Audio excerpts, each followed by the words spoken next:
Alexander and the Terrible, Horrible, No Good, Very Bad Day by Judith Furst.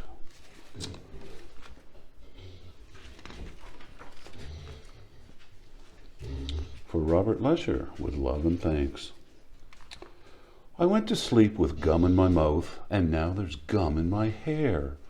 And when I got out of bed this morning, I tripped on the skateboard, and by mistake, I dropped my sweater in the sink while the water was running, and I could tell it was going to be a terrible, horrible, no good, very bad day. At breakfast, Anthony found a Corvette Stingray car kit in his breakfast cereal box, and Nick found a junior undercover agent code ring in his breakfast cereal box. But in my breakfast cereal box, all I found was breakfast cereal. I think I'll move to Australia. Poor Alexander. In the carpool, Mrs. Gibson let Becky have a seat by the window.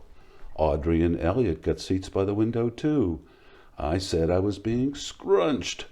I said I was being smushed. I said if I don't get a seat by the window, I am going to be car sick. No one even answered. I could tell it was going to be a terrible, horrible, no good, very bad day. At school, Mrs. Dickens liked Paul's picture of the sailboat better than my picture of the invisible castle. An invisible castle. That sounds like a blank sheet of paper. At singing time, she said I sang too loud. At counting time, she said I left out 16.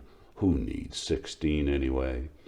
I could tell it was going to be a terrible, horrible, no good, very bad day. I could tell because Paul said I wasn't his best friend anymore. He said that Philip Parker was his best friend, and that Albert Moyo was his next best friend, and that I was only his third best friend. I hope you sit on a tack, I said to Paul. I hope the next time you get a double-decker strawberry ice cream cone, the ice cream part falls off and the cone part and lands in Australia.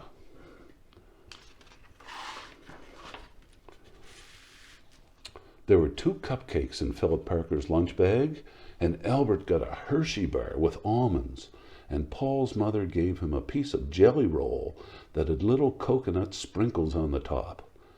Guess whose mother forgot to put in dessert? It was a terrible, horrible, no good, very, very bad day. Oh my. Poor Alexander. That's what it was, because after school my mom took us all to the dentist, and Dr. Fields found a cavity just in me. Come back next week and I'll fix it, said Dr. Fields. Next week, I said, I'm going to Australia, far, far away. On the way downstairs, the elevator door closed on my foot, and while we were waiting for my mom to go get the car, Anthony made me fall where it was muddy. And then when I started crying because of the mud, Nick said that I was a crybaby. Oh my goodness. Poor Alexander. Look at that. He's fallen in a mud puddle and nobody seems to care. While I was punching Nick for saying crybaby, my mom came back with the car and scolded me for being muddy and fighting. I am having a terrible, horrible, no good, very bad day. I told everybody. No one even answered. Seemed like nobody cared. Oh, poor Alexander.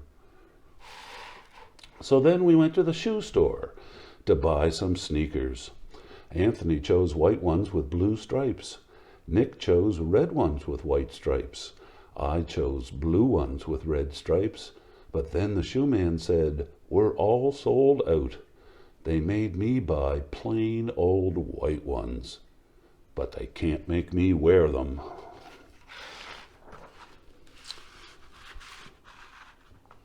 When we picked up my dad at his office, he said I couldn't play with his copying machine, but I forgot.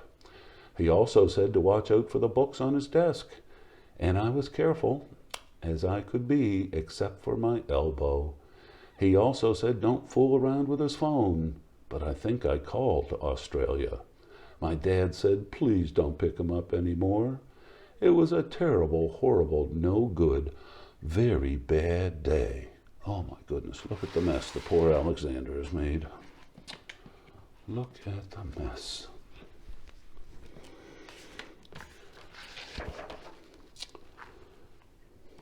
And now everyone has gotten together for dinner.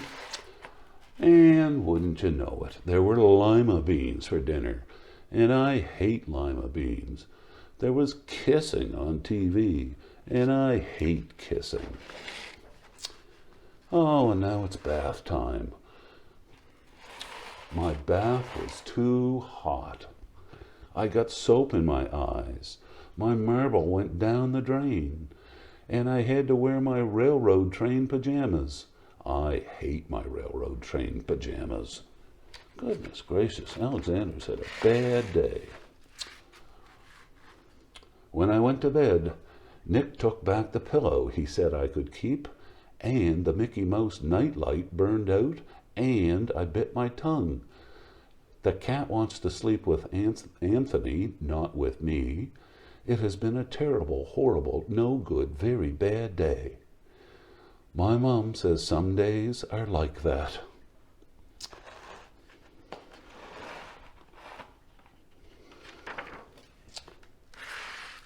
Even in Australia. The end.